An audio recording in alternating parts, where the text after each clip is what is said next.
Praise the lord. ప్రభువైన యేసుక్రీస్తు నామములో మీకందరికీ కూడా శుభములు. ఈ పునరుత్థాన దిన దీవెనలు మీకందరికీ కలుగునుగాక. మరొక నూతన వారంలోనికి దేవుడు మనల్ని ప్రవేశపెట్టినందుకు దేవునికి వందనములు. గత వారమంతా దేవుడు మనల్ని కాపాడినందుకు ఆయనకు ఎంతగానో మనం కృతజ్ఞతాస్తుతులు చెల్లిస్తూ ఈ నూతన వారంలో ఆయన యొక్క కృప కొరకు మనము ప్రార్థిద్దాం. ఈ దినము దేవుడు మనతో ఏం మాట్లాడతాడు, ఏ విధంగా మనల్ని ఆశీర్వదిస్తాడు, ఏ విధమైన వాగ్దానం ఇస్తాడు, ఇవన్నీ కూడా మనము ఎదురు చూస్తూ మందిరాలకు వెళ్తాం కదా. ఆ విధంగా మనము సిద్ధపడడానికి దేవుడు మనకు సహాయం చేయనుగాక. రాజుల గ్రంథము మొదటి గ్రంథంలో మనము ఒక విధవరాల్ని చూస్తున్నాం 17వ అధ్యాయంలో. ఆ విధవరాలు సారెపతు అనే గ్రామంలో నివసిస్తున్నటువంటి విధవరాలు. అయితే ఆమె దగ్గర ఏమీ లేదు. కొద్దిగా పిండి ఉంది, కొద్దిగా నూనె ఉంది, మరి చాలా కొద్దిగా ఉన్నాయి. అయితే ఆమెకు ఎలా ఉంది పరిస్థితి, ఆమె జీవితం ఎలా ఉంది, ఆమె హృదయం ఎలా ఉందంటే ఇంక ఇది చివరి భోజనం అనుకున్నామే. ఎందుకంటే ఇంకా చాలా కరువు ఉంది. ఆ కరువులో ఇంకా వాళ్ళకి ఆహారం దొరికేది కూడా చాలా కష్టంగా ఉంది. కాబట్టి ఆ కరువులో ఇక తన దగ్గర ఉన్న ఆ కొద్దిపాటి పిండితో కొద్దిపాటి నూనెతో రొట్టె చేసుకొని తాను తన కుమారుడు తిని మేము చనిపోతాము, ఇంకా ఆ తర్వాత ఇంకా మాకు ఫుడ్ ఉండదు కాబట్టి మేము చనిపోతాము అని అనుకుంటూ కట్టెలు ఏరుకోవడానికి వచ్చింది ఆమె. అయితే ఆమె కట్టెలు ఏరుకుంటున్న విధవరాలు. మరి ప్రభు ఏం చెప్పాడంటే, దేవుడు ఏం చెప్పాడంటే, నీవు సీదోను పట్టణ సంబంధమైన సారెపతు అను ఊరికి పోయి అచ్చట ఉండుము, నిన్ను పోషించుటకు అచ్చటనున్న ఒక విధవరాలికి నేను సెలవిచ్చి తిని అని చెప్పాడు. అయితే అది ఎవరు విధవరాలు, ఆమె పేరేంటి, ఆమె ఎక్కడ ఉంటుంది, ఇవన్నీ అడ్రస్లు ఏమి ఇవ్వలేదు దేవుడు.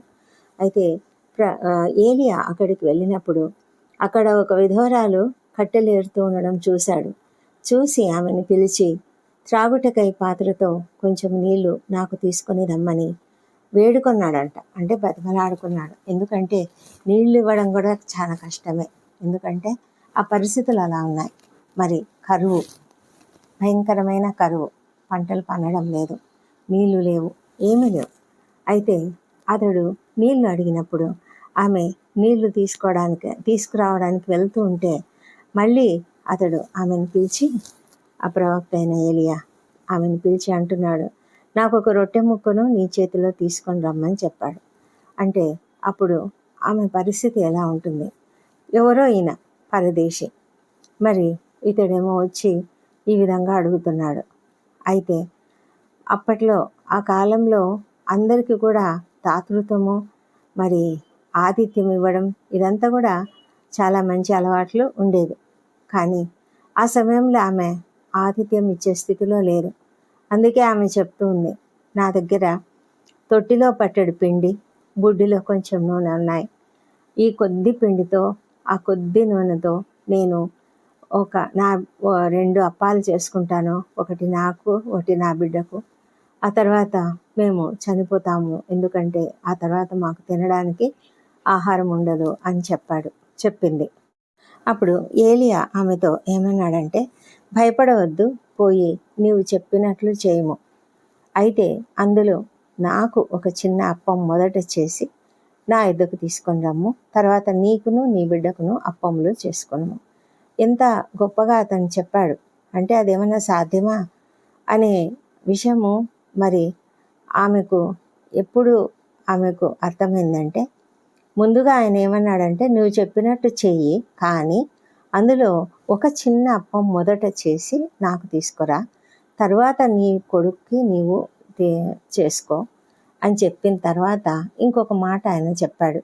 భూమి మీద యెహోవా వర్షము కురిపించు వరకు ఆ తొట్టిలో ఉన్న పిండి తక్కువ కాదు, బుడ్డిలో నూనె అయిపోదు అని ఇశ్రాయేలీల దేవుడైన యెహోవా సెలవిచ్చి ఉన్నాడు అని చెప్పాడు. అప్పుడు ఆమె ఆ మాటను నమ్మింది. ఆమె నిజానికి దేవునిని ఎరుగనటువంటి అన్యురాలు. అయితే ఆమె ఇతన్ని చూస్తే ఆమెకు ఒక ప్రవక్త అని అనిపించిందేమో, అందుకే ఆమె నమ్మింది కాబట్టి పోయి మొదట అతనికి ఒక చిన్న అప్పం చేసుకొని వచ్చింది. నిజంగా ఎవరైనా అంత గొప్పగా నమ్మి విశ్వాసంతో విధేయత చూపించడం అనేది చాలా గొప్ప విషయం. ఈ లోకంలో ఎవరు కూడా అలా చేయరు కదా. ఈ లోకంలో ప్రతి ఒక్కరూ తమ స్వార్థం ఆలోచించుకుంటారు. నేను నీకు ఇస్తే తర్వాత నాకు అసలు ఉంటుందో లేదో నాకేం తెలుసు అని. అయితే నువ్వు చెప్పావు ఆ పిండి తక్కువ కాదు బుడ్డిలో నూనె అయిపోదని. కానీ నేను ఎలా నమ్మేది? నేను నీకు ఒక అప్పం చేసి ఇచ్చానంటే ఇంకా నాకు ఒకటే కొంచెమే ఉంటుంది. ఆ కొద్ది పిండితో నేను నా కుమారునికి చేయాలనా, నేను తినాలనా? మరి ఏం చేయగలను?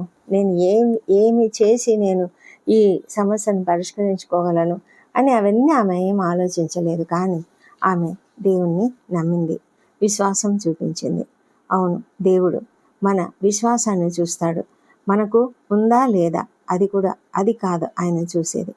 మన జీవితంలో అంతా సమస్తం అయిపోయింది, ఇంకా శూన్యమే ఉంది అని అనుకునే పరిస్థితి ఉండొచ్చు.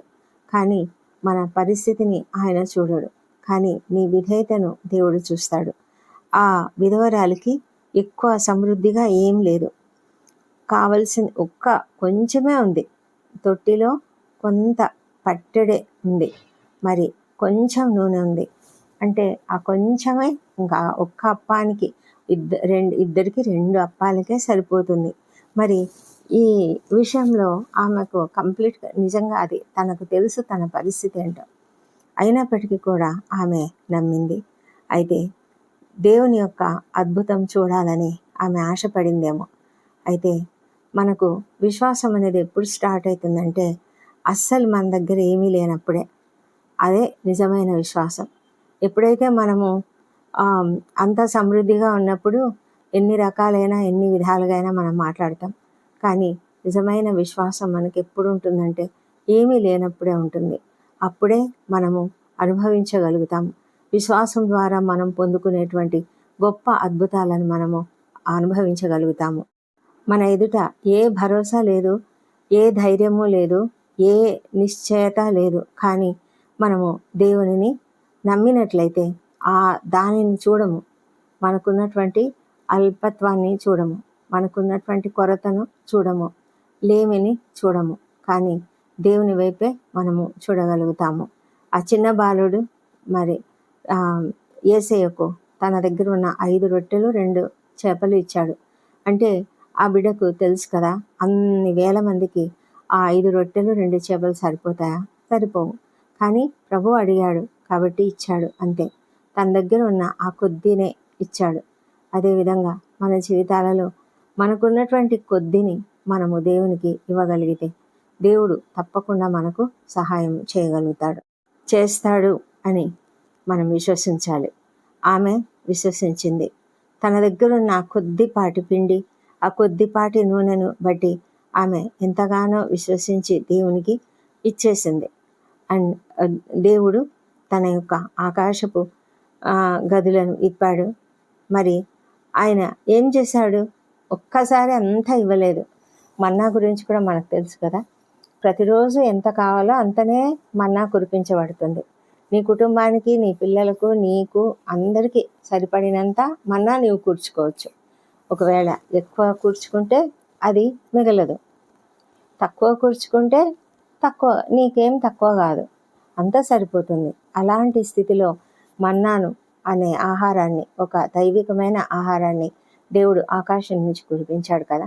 అదేవిధంగా మరి ఆయన ఈమెకు ఆ తొట్టిలో పిండి అయిపోవడం లేదు, బుడ్డిలో నూనె అయిపోవడం లేదు. అంటే ఆమె జీవించి ఉన్నంత కాలము, అంటే కరువు అయిపోయేంత వరకు కూడా, వర్షం కురిపించేంత వరకు కూడా ఆ కొద్దిపాటి పిండినే వాళ్ళు రోజు అప్పం చేసుకుంటున్నారు, రోజు మరి తింటున్నారు. అంటే ఆమె ఒకవేళ ఇంకా ఎవరికైనా కూడా సహాయం చేసిందేమో మనకు తెలియదు. కానీ మొత్తం మీద ఆ విధంగా ఆమె పోషించబడింది. దేవుడు ఆమె పోషణకు ఒక మార్గము సిద్ధపరిచాడు. ప్రతిరోజు ఆ తొట్టిలో పిండి అయిపోవడం లేదు, బుడ్డిలోనే అయిపోవడం లేదు, అన్నీ తగినన్ని ఉంటూనే ఉన్నాయి. కాబట్టి మరి మనము చాలాసార్లు మనకు ఏదో చాలా గొప్పగా దేవుడు మనకు ఇస్తాడు. చాలా సమృద్ధిగా మనకు ఉంటుంది. ఆ సమృద్ధిగా ఇస్తేనే మనం దేవుని నమ్ముతామని కాదు, కానీ మనకు తగినంత ఇచ్చినా కూడా మనం నమ్మాలి, సమృద్ధిగా ఇచ్చినా నమ్మాలి. ఎప్పుడైనా దేవుడు ఏదైనా చేయగలడు. ఒకసారి సమృద్ధిగా ఇవ్వచ్చు, ఒకసారి తగినంతనే ఇవ్వచ్చు. అది ఆయన ఇష్టము, ఆయన చిత్తము. దేవుడు నీ దగ్గర నుంచి కొద్దిగా విశ్వాసాన్ని కోరుతూ ఉన్నాడు. అలాగే ఇచ్చే గుణాన్ని కూడా ఆయన ఆశిస్తూ ఉన్నాడు. మనం ఇచ్చేది దేవునికి ఇవ్వగలిగినట్లుగా మనం ఎంతైనా కానీ కొంచెమైనా ఇవ్వగలిగితే మరి దేవుడు ఆశీర్వదించడానికి ఆయన సిద్ధంగా ఉన్నాడు. ఆయన మనలో సమృద్ధిని చూడడం లేదు. ఆయన మనలో విధేయతనే చూపిస్తున్నాడు. కాబట్టి మన కొద్దిగా ఉండేదే ఆయనకి ఇద్దాం. ఆయన మనల్ని అస్సలు కొరత అనేది లేకుండా మనకు చేయగలడు. అలాంటి కృప దేవుడు మనకు అనుగ్రహించాలని, దేవుడు మనకు ఎప్పుడు కూడా కొదువ లేకుండా ఇస్తాడు. దేవుడు మనకు మంచి కాపరి. ఆయన మనకు కాపరిగా ఉంటే మనకు లేమి కలుగదు. ఈ విధమైన విశ్వాసం కలిగి మనము దేవునిని ఆరాధిద్దాం. దేవుడి కృపావర్తను దీవించును గాక. పరిశుద్ధమైన దేవ, సర్వోన్నతుడ, కృపామయుడ, నీకు వందనములు నాయన. మా ప్రభా తండ్రి, అద్వితీయుడు, ఆశ్చర్యకరుడు, బలవంతుడైన దేవుడవు తండ్రి, నీకు వందనములు. ఈ ఉదయ కాలమున మరొక పునరుత్థాన దినంలో నేను స్తుతిస్తున్నాము, గణపరుస్తున్నాం తండ్రి. ఈ దినం మేమంతా కూడా నీ సన్నిధిలో చేరి ఆరాధించే కృపను మాకు ఇస్తున్నందుకు నీకు వందనములు. మా తండ్రి దేవా, మరి మా యొక్క జీవితాలలో మేమంతా కూడా కుటుంబ సమేతంగా నీ సన్నిధికి వస్తుండగా మీరు మమ్మల్ని ఆశీర్వదించండి. మాకున్నటువంటి మాకు ఎంత ఉన్నా మరి తప్పకుండా మేము అందులో నీకు ఇవ్వగలిగే మనస్సును మాకు అనుగ్రహించండి. మా దగ్గర కొద్దిగా ఉండొచ్చు, అయినా అందులో నుంచి కూడా ఇవ్వగలడానికి మాకు సహాయం చేయండి. అదేవిధంగా ప్రభా, నీ యందు విశ్వాసము అనుగ్రహించండి. ప్రభా, నీవు చెప్పినది నువ్వు తప్పకుండా చేస్తావు. ఆ విషయం మేము గ్రహించి అంగీకరించి తండ్రి నీ సన్నిధికి రాగలుగుటకు సహాయం చేయమని ప్రార్థిస్తున్నాం. ఇవ్వగలిగే మనస్సును మాకు అనుగ్రహించండి.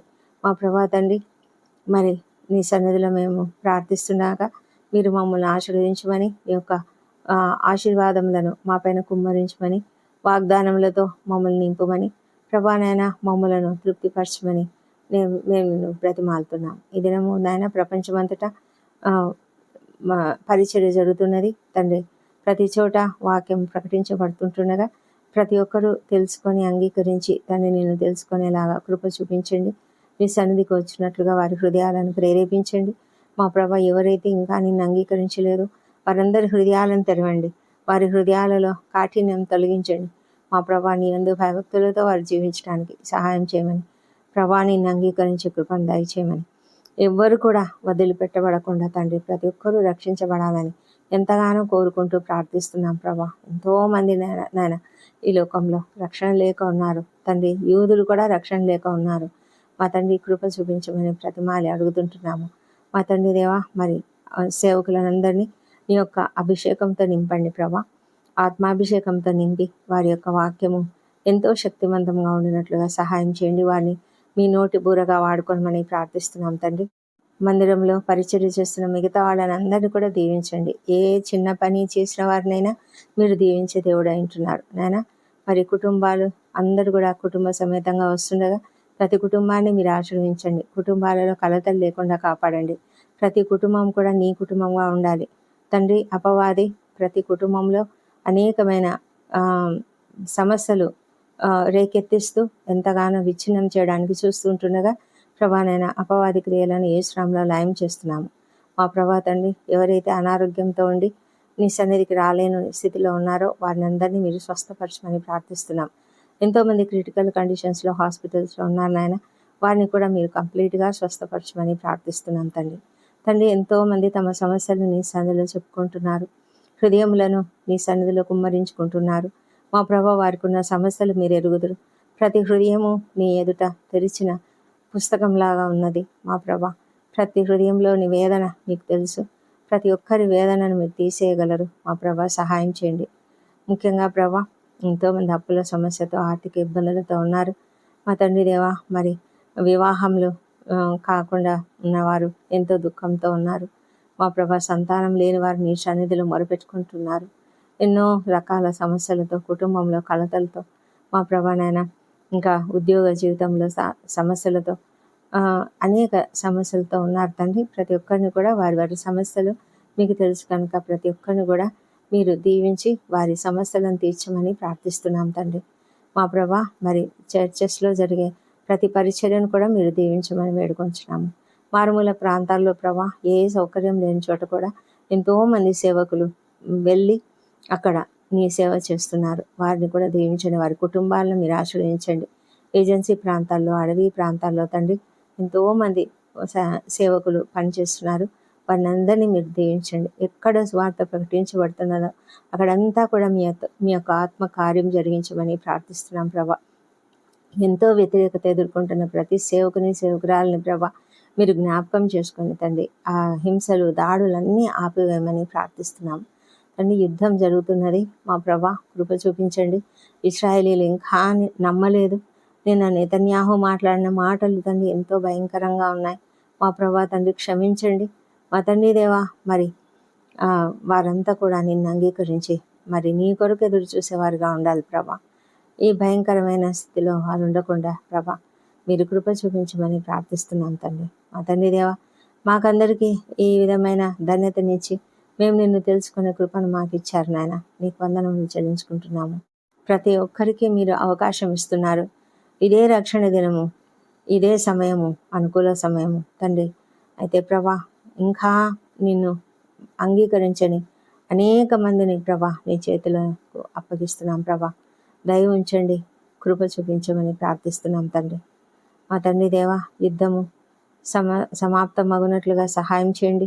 ఎంతోమంది సమస్యల్లో ఉన్నారు. ఎంతోమంది భయంకరమైన శ్రమలు ఎదుర్కొంటూ, వేదనలు ఎదుర్కొంటూ ఉన్నారు నాయన. ప్రతి పరిస్థితిని కంట్రోల్ చేయగలిగిన శక్తి మీకే ఉన్నది.